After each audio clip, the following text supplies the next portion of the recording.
everyone, and welcome back to VBuzz. You're still here with myself, Sharita, and Ruben. Yep. Now, before the break, we spoke to an artist who was so clearly very passionate about what she does, and it brought me to think of a quote, which is, do what you love, and you know you'll never have to work a day in your life. Wow. But not everyone has the luxury of turning a hobby like cooking or painting into a primary source of income.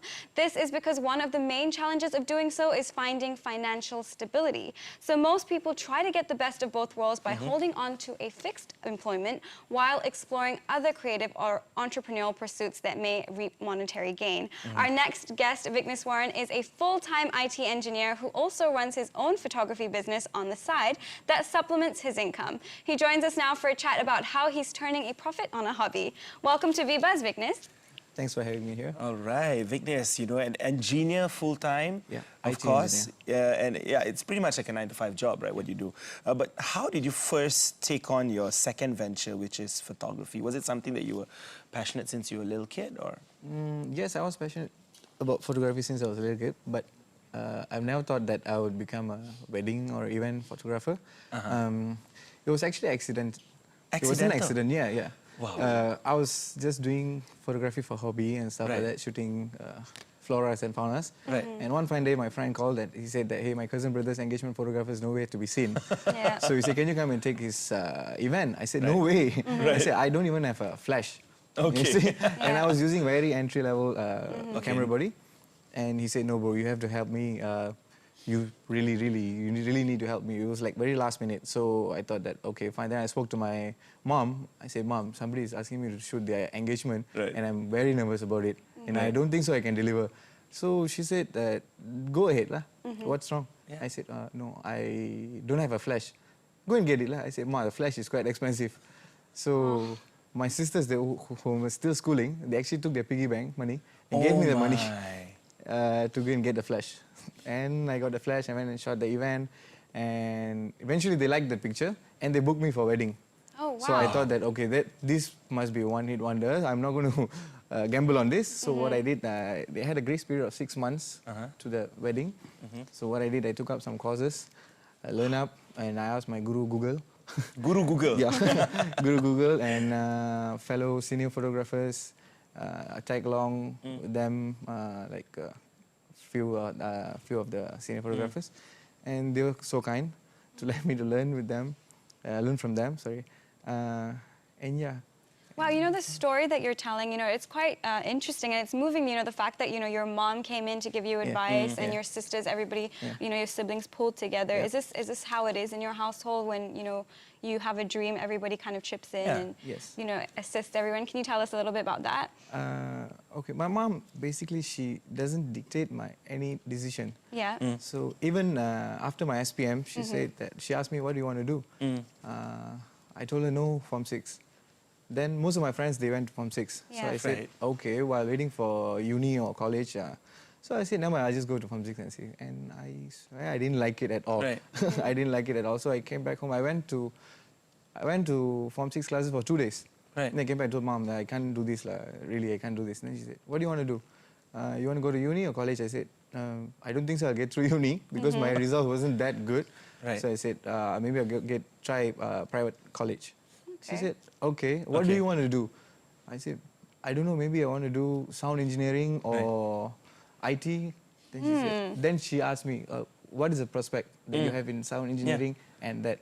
And she compared and she asked me, how do you see yourself, where do you see yourself in maybe 20 years or 30 years down the road? So instead of telling me that, why don't you do IT, you got a better job prospect, then not telling me not to do audio engineering. Wow, your mom sounds like, you know, a very stand-up woman. But at the time, why did you not choose to pursue photography or the likes of that? Simply, it was because not many colleges offer that course. Plus, back then it was very expensive. Cameras were very expensive, and digital just came in, if I'm not mistaken. Yeah, exactly. So it was very expensive. Then I thought, no, IT, I think, would still be a good choice then. Right.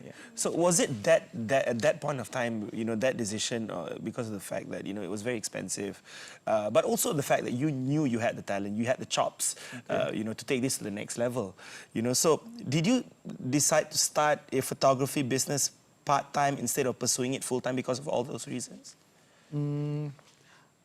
I never know that I can take photos. Even until now, I don't say... Even when people tell you it's good photos. Yeah.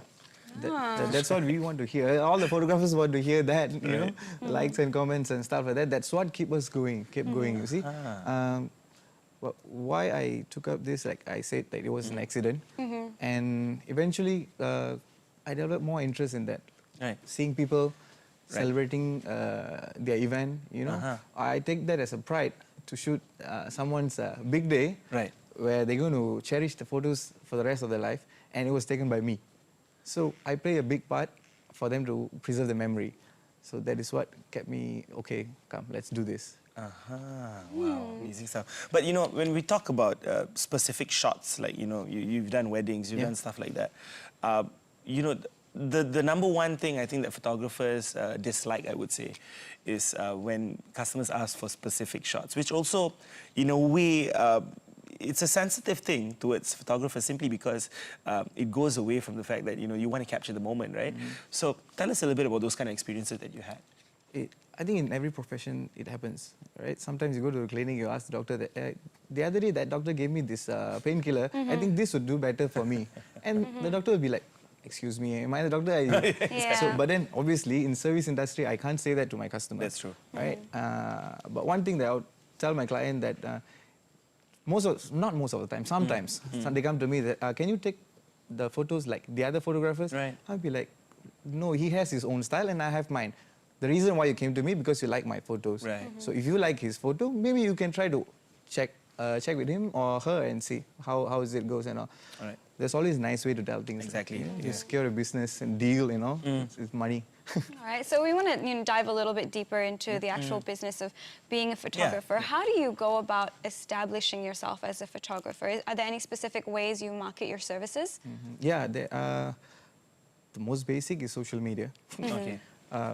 But I started off with my website first. The website is the one that brought me to do some destination shoots in UK, Australia, India, Singapore, and also because of the search engine optimization and stuff like that. Then I went to Facebook pages. The most important is word of mouth. You know, you give good service, people will tell them, hey, VIPSTUDIO is good. I think you should go to him. And the delivery is very important. Promise, do not over-promise and under-deliver. In your experience, you know, through all these different avenues, which one for you has been the best so far in kind of getting your name around? I would say that I was hired to shoot a few international events like A.R. Rahman concerts. Some collaboration with the models, some brands and stuff like that. Say that if I shoot 10 models and they share the photos on Facebook and they'll look, like, who's the photographer? So in their profile, Facebook, maximum you can have 5,000 person in a profile. So say that models and celebrities, they have like, let's say they have 5,000, I shoot 10 of them, so you do the math. You reach out to a lot of people and they will start to recognize you. Okay, that's very interesting. I didn't, you know, sometimes it's a very kind of under-observed avenue, actually just taking photos of models and they kind of spread it around. But, you know, many of us, I mean, like, you know, I'm looking at you and I'm sure lots of people out there who want to be like you, you know, to be able to say that, you know, I'm doing a full-time job and yet I still have that time, which the keyword's time, to actually pursue other things and, you know, earn a second income in that sense. But many of us do struggle with that, right? We say it's time, that's mainly the excuse to pursue our passion, but what would you say to these people? You know, you say, I mean, from what I heard, you work 12 hours a day. Tell us about it. Okay, my day job nature is 12 hours, 2 days morning, 2 days night, and then I get 4 days off. So technically, I just get 2.5 days off because after my night shift, I come back, I sleep. And I go on shifts. That means that at times I need to work on weekend during the auspicious wedding dates and stuff like that. So I have to apply for most of my annual leaves are exhausted on photography. So in that sense that I have to balance it out. Now I'm married with a child, it's even tough. So when a child is asleep, when my baby daughter is asleep, then I need to sit down and do my photos. My off days, send my child to my mom's place, and I'll continue doing my photos and stuff like that. Nothing is impossible, right? It's just about how we manage the time, whether we want to do it or not. Yeah. All right. I used to give excuse on time also. Yeah. All right. I used to say no lah, cannot lah. See. Tired lah. Yeah, tired lah. Then same thing. There are a lot of full-time photographers, the prominent ones like Kamlesan and Morgan. And they say, why don't you just go full-time? I said, no lah, I cannot lah. I got no time lah. I cannot take risks and stuff. I just keep on giving excuses. But at the same time, when it comes to commitment, you'll have a drive. Yeah. Like it or not, you have to do it. And my day job is for my commitments and stuff like that. Yeah. And my photography is for my passion, and of course money. I'm not going to lie about that. Exactly. That's about money. Wedding business is very good money. But we have to really balance it out. Right. Okay, speaking of money, right? Yep. You mentioned money. How do you go about pricing yourself against the professionals? I mean, I would consider you a professional. You have your own studio as well. Yes, But I have. that's the thing. How do you define the difference between a professional and an amateur, and also pricing-wise? Okay. This is a very subjective thing. There's always argument on that. Yeah. We have this photographers forum and stuff like that. Yeah. Every now and then, these newbies or amateurs, they will come and ask, hey bro, how do we price ourselves and stuff like that? Okay, it's very simple. It's based on your experience. Okay. Some, they think that you price them based on your gadgets. No. You don't do that. Yeah. Yeah. I think for sound and lights, they probably do that, right? Yeah. Yeah, but not for I photography. would say experience and skill, right? I know people who shoot for 5 years and their photos are better than old-timers. Okay. I'm not degrading the old-timers. Yeah. I'm just saying that people can be better. Yeah. Exactly. All right, so you cannot say that just because I'm shooting for 8 years, I have to charge more expensive than someone who's shooting for 2 years. If his photo is good and people like that, you can just, he can charge more. So it's not the number of years, it's the kind of level of skill. Yeah. Yes, correct. You know, on that sense, what are some of the advantages of hiring a newbie or an amateur over hiring, a long-established professional? Okay, the service. Obviously, the service. The customer service, experience in handling the crowd. Yeah. When you talk about event, we're talking about, especially Indian weddings, Yeah. you're talking about a festival, right? So the group photos and stuff like that, you'll see dramas, Right. both good and bad. Yeah.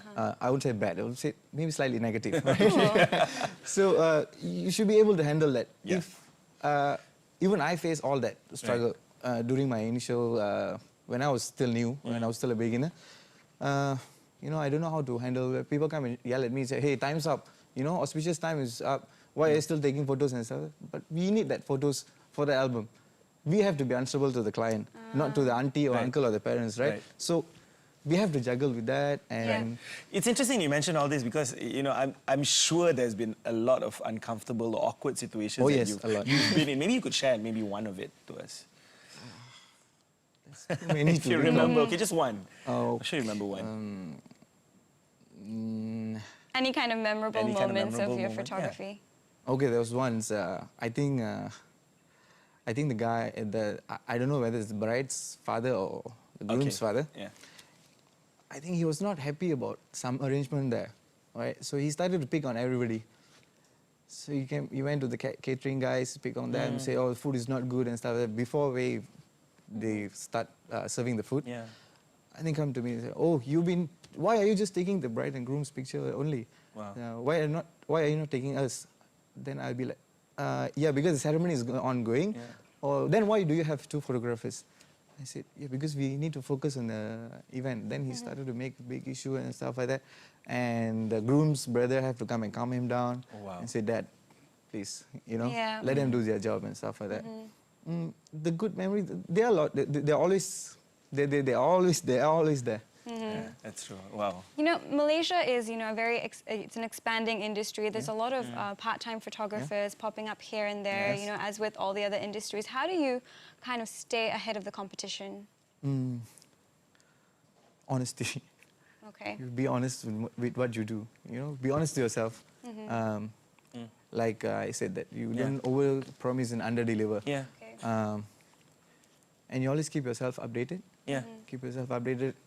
Make yourself seen most of the time. There's one point of time that I slowed down a little bit because I was preparing for my wedding and stuff like that. So I stopped uploading photos and stuff like that. Then some of my friends come to me and say, hey, are you still doing photography? I say, yeah.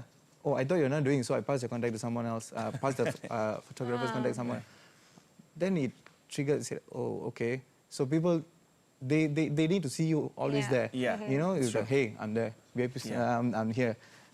So that like gave me a hard knock on my head. And I thought, like, okay, I should not stop doing what I was doing. Yeah. Thank you so much, Vicknes, for being with us here today and sharing with us a little bit of the insight into how you can actually turn a hobby into a part-time job. It's been very, very informational. All right, and it's definitely very, very inspirational to most people out there who are thinking of taking up a second job. Yeah. Despite having 9-to-5 jobs that take up most of their time and also their efforts and their energy, right? Yeah, you know, you just need to kind of go for it if you have something on the side that you want to pursue. All right. But next week on VBuzz, consultant urologist Dr. Shankar Kuprasamy will be back on VBuzz to discuss the implications of having blood in your urine.